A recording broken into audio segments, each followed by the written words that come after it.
everyone, welcome back to Ponderosa North for the love of Bonanza. Today it's all about fanfic. Well, if you don't know what fanfic is, it's exactly what it sounds like. It's fictions written by fans. And it all started really in the mid-1800s with Sherlock Holmes and Alice in Wonderland, where fans loved the character so much that they started writing their own adventures of Sherlock Holmes and Alice in Wonderland. And obviously, publishing wasn't as easy as it became at the birth of the internet in the early 90s, where fanfic exploded and fandoms started really from every possible genre you can think of. Harry Potter to Gilligan's Island to Gunsmoke to Star Trek and Star Wars. And people started writing their own adventures and publishing them on fanfic sites, of which I will put below a whole bunch of Bonanza fanfic sites. If you're interested, find an author that you like and a genre that you like. Again, the creativity of these people is incredible. It can be anything. They can put Little Joe in Battlestar Galactica, or they can put Hoss, way back in medieval times. The sky's the limit.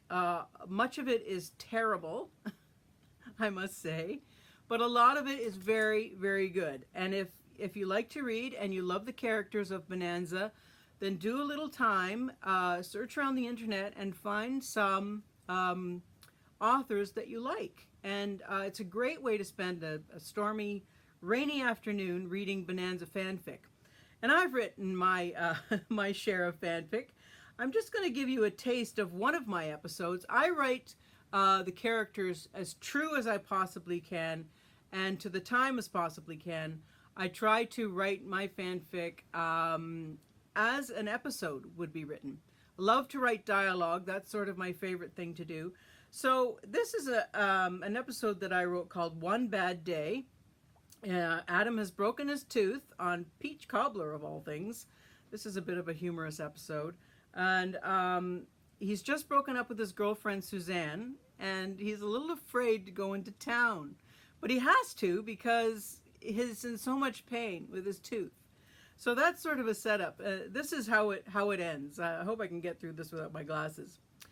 Just as the sun set, Adam walked through the front door of the Ponderosa ranch house. His family was sitting exactly where he'd left them that morning.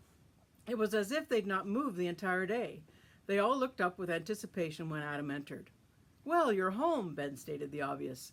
Adam rounded the corner to take a seat. Only then did his father and brothers notice his swollen nose, strange clothes, and bloodied lip. "What happened to you?" Joe asked. "Nothing."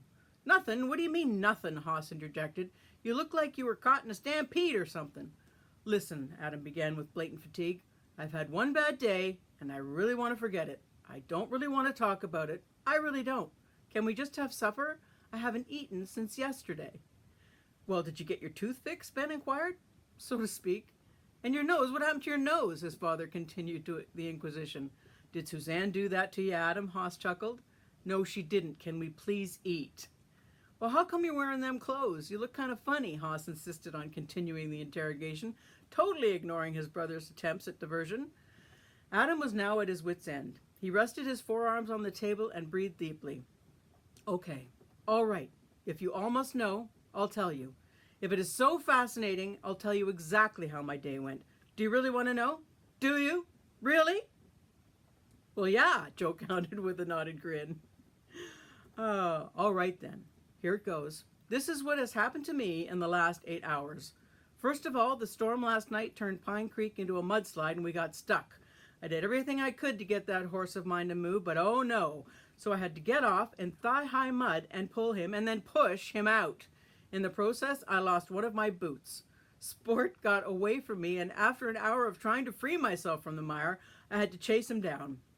Then a few miles down the road, he came up lane, so I walked the rest of the way to town in only one boot. One boot!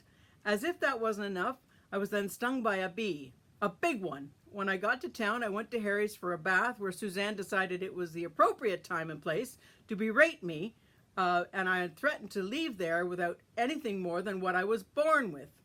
I had to scare her off by trying to lift myself out of the bath. After that, Harry lent me some clothes of his, old clothes of his that obviously didn't fit. His boots just about tore my already swollen feet to shreds.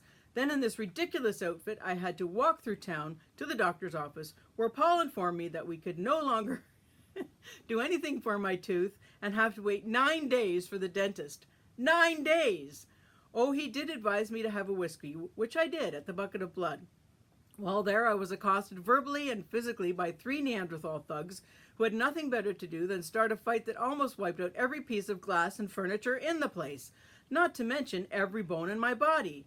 When the fight was over, my tooth was knocked loose, so I pulled it out myself, which, to tell you the truth, caused significant amount of pain.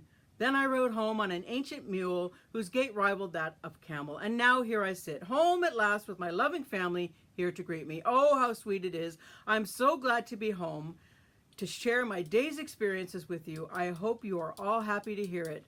Can we eat? Adam's dissertation left Ben, Joe, and Haas speechless. They sat there, mouths agape, trying to take it all in. Not a smirk or a chuckle passed over their lips. It was awe that fell over their complexions. It took several moments for Ben to comprehend it all and finally respond to his number one son's discourse.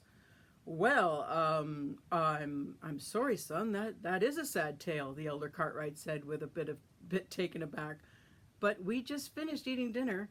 Haas ate the rest of the meat and potatoes. There's nothing more to eat. Of course there isn't, Adam responded with a sneer. We are just about to have dessert, though. Would you like to have some dessert? Sure. Why not? Adam sounded perturbed. What's for dessert? Well, son, we're having peach cobbler. So that's just a little taste of my fanfic. There is so much. There is literally hundreds of thousands of fanfic episodes, and a great deal of them are Bonanza. So do a little research. Like I said, I'll put a link to my fanfic, which is on womanswritersblock.net under the author's index Barbara, and I'll put several more. So do some exploring. And I hope you enjoy some fanfic in the near future. See you soon. Bye.